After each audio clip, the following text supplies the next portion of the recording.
అందరికీ నమస్కారం. Welcome back to our channel. ఈరోజైతే నేను ఒక మంచి బ్రేక్ఫాస్ట్ రెసిపీతోనైతే మీ ముందుకు వచ్చానండి. ఇంతకుముందు ప్రీవియస్ వీడియోలో పొట్టు మినపగుళ్ళతో వడ నేను ఆ వీడియో పెట్టాను కదండి.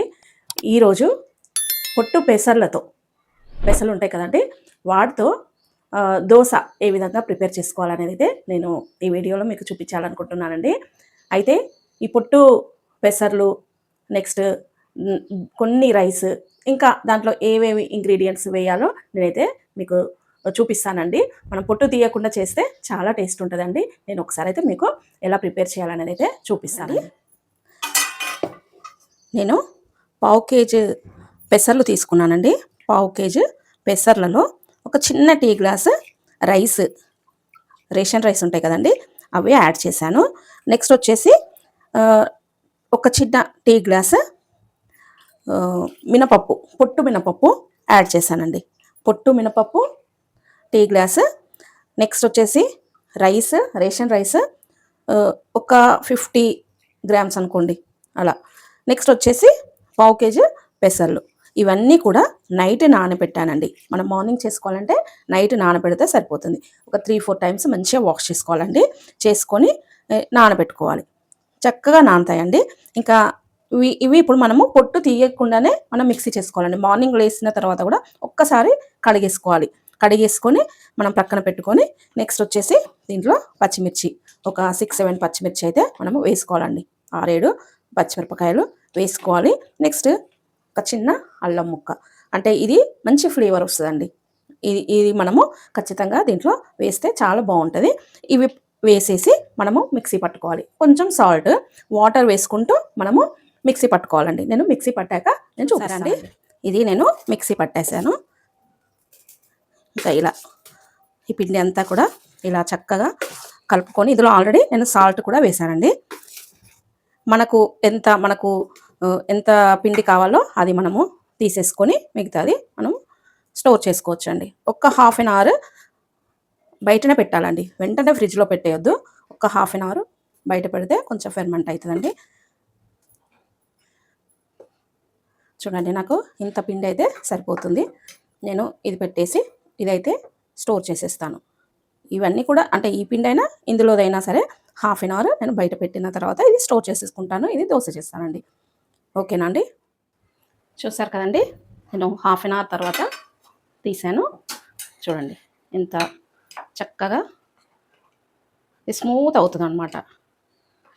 మంచిగా నాని మనకు దోశ అనేది పర్ఫెక్ట్గా వస్తుందండి. ఇంకా మనము ఇప్పుడు ఏం చేయాలంటే కొన్ని వాటర్ని యాడ్ చేసుకోవాలి. ఎందుకంటే ఇది కొంచెం థిక్గా ఉంది కదండి.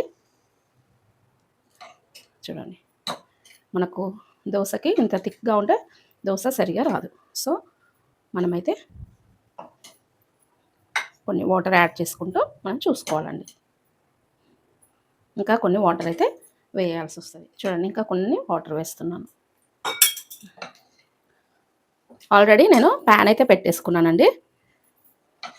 మనం ఇంకా దోశ వేయడమే.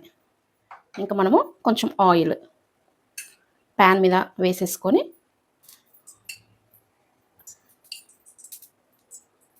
సరిపోతుందండి. చిన్న ఆనియన్తో మనమైతే ఇలా రుద్దేసుకోవాలండి. ఎందుకంటే ఫస్ట్ దోశ మనకు వేసేటప్పుడు ఎప్పుడైనా సరే కొంచెం మంచిగా రాదండి. నాకైతే రాదు. ఫస్ట్ది వేసేటప్పుడు కొంచెం ఇలా చేసుకొని నేనైతే ఏం చేస్తానంటే చిన్న దోశ వేస్తాను ఫస్ట్. అంతే, కొంచెం మందంగా వేస్తానండి. ఇలా వేసి ఈ దోశ అయిన తర్వాత నేనైతే తీసేస్తానండి. ఇంకా ఆ దోశ తర్వాత నెక్స్ట్ నుండి అన్నీ మంచిగా వస్తాయండి. ఎందుకంటే మనము కొంచెం ఆయిల్ వేస్తాం కదా, ఫస్ట్ దోశ అప్పుడు ఆయిల్ వేస్తే అది సరిగా రాదనమాట దోశ.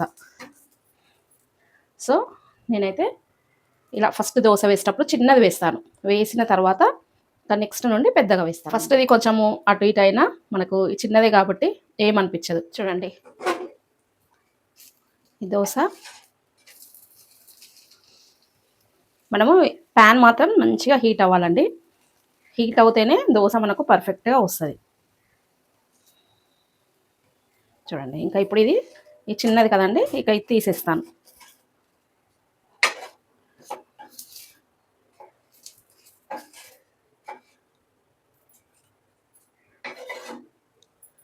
ఇంకా ఇప్పుడు ఒక 2 మినిట్స్ ఆగిన తర్వాత మనమైతే ఇలా ఆనియన్తో ఒక్కసారి మనము చేసేసుకొని ఇదంతా కూడా మనకు ఈ పెసర్లతో చేసిన బ్యాటర్కి ఏంటంటే మనము వాటరు సరిపోదండి. మనం వేస్తుంటే మళ్ళీ కొంచెం థిక్గా అవుతూ ఉంటుంది. ఈ బ్యాటర్ కన్సిస్టెన్సీ అనేది మనము చక్కగా అంటే కొన్ని వాటర్ యాడ్ చేసుకుంటూ ఉండాలి. ఒకవేళ థిక్గా అవుతాయి. చూడండి ఇప్పుడు నేను వేసేస్తున్నాను.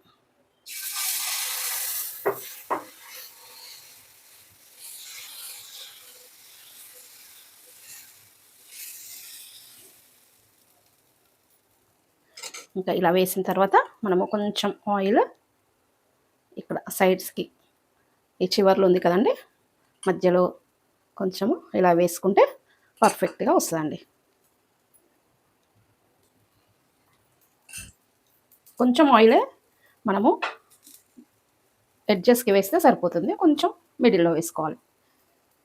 ఇంక ఇలా ఒక 2 మినిట్స్ వెయిట్ చేస్తే మనకు ఇలా బ్రౌన్గా మనకు కనబడుతుందండి. అప్పుడే తీసేయాలి, మనం వెంటనే తీయడానికి ట్రై చేయొద్దు. సైడ్స్కి మనకు కొంచెం లైట్ బ్రౌన్ కలర్ అలా వస్తుందండి, అప్పుడు మాత్రమే మనము తీయాలి. చూసారు కదండి, చూడండి బ్రౌన్ కలర్లో ఇలా వస్తుంది. ఇంకా ఇప్పుడు మనము తీయొచ్చండి. ఇలా చుట్టూ రావాలి, వస్తే మనము ఇంకా అది మంచిగా వచ్చేస్తుందండి, అంటే డిస్టర్బ్ అవ్వకుండా వస్తుంది. మనము వెంటనే తొందరగా అవ్వాలి, టైం అవుతుంది అని వెంటనే పిండి వేయగానే తీస్తే అదంతా కూడా విరిగినట్టుగా వస్తుంది. చూడండి ఎంత క్రిస్పీగా వచ్చిందో. ఇప్పుడు మళ్ళీ కొంచెం ఒక 2 డ్రాప్స్ ఆయిల్ వేసి ఒక 3-4 టైమ్స్ ఇలా చేసినాం అనుకోండి, ఇంకా నెక్స్ట్ మనము ఆనియన్ యూజ్ చేయని అవసరం లేదు. ఇంకా అది అంతా కూడా చక్కగా వచ్చేస్తుంది. ఇంకా మళ్ళీ ఒకసారి ఇలా మంచిగా మిక్స్ చేసుకొని వేయడమే.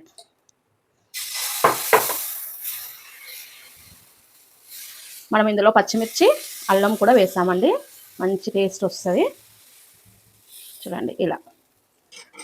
తర్వాత మనము ఈ దోశలో అయితే నేను ఆనియన్స్ వేస్తున్నానండి. మీకు ఇష్టమైతే క్యారెట్ కూడా వేసుకోవచ్చండి. పిల్లలకు మంచి ఫుడ్ అండి ఇది. పిల్లలకి ఏంటి, పెద్దవాళ్ళకి కూడా ఇది మంచి ఫుడ్. చూడండి ఇంకా ఇలా చక్కగా స్ప్రెడ్ చేసుకొని ఇలా. ఇప్పుడు కొంచెం ఆయిల్ మళ్ళీ నేను ఇక్కడ ఎడ్జెస్లలో కొంచెము ఇలా. ఇంకా ఇప్పుడు 2 మినిట్స్ మనం వెయిట్ చేయాలి.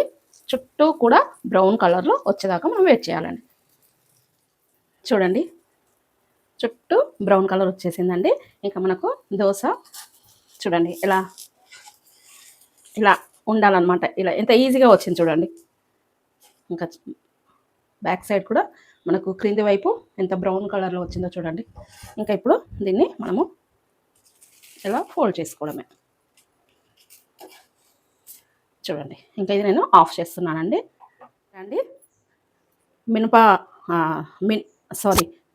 పెసర్లతో దోశ అండి, పొట్టు పెసర్లతో దోశ చేశాను కదండి. ఈ రెసిపీ మీకు నచ్చే ఉంటుందని అనుకుంటున్నానండి. మరి దీని టేస్ట్ అయితే ఎలా ఉందో చూసి చెప్తానండి. చూడండి ఇది ఆనియన్ దోశ అండి. నెక్స్ట్ ఒకటి ప్లెయిన్ దోశ. ఫస్ట్ అయితే నేను ప్లెయిన్ దోశ టేస్ట్ చేసి చెప్తానండి. ఇందులోకి టమాటో చట్నీ అయితే నేను ఎప్పుడు కూడా పల్లీ చట్నీ చేస్తానండి, పల్లీలతో. కానీ ఈసారి మాత్రం టమాటో చేశానండి. ఎలా ఉంటుంది, ఊరికే ఒకటే రకంగా తింటే బోర్ అనిపిస్తుందండి, అందుకని ఇదైతే చేశాను. టేస్ట్ మాత్రం సూపర్ ఉందండి. ఇప్పుడు ఆనియన్ది చూస్తున్నానండి.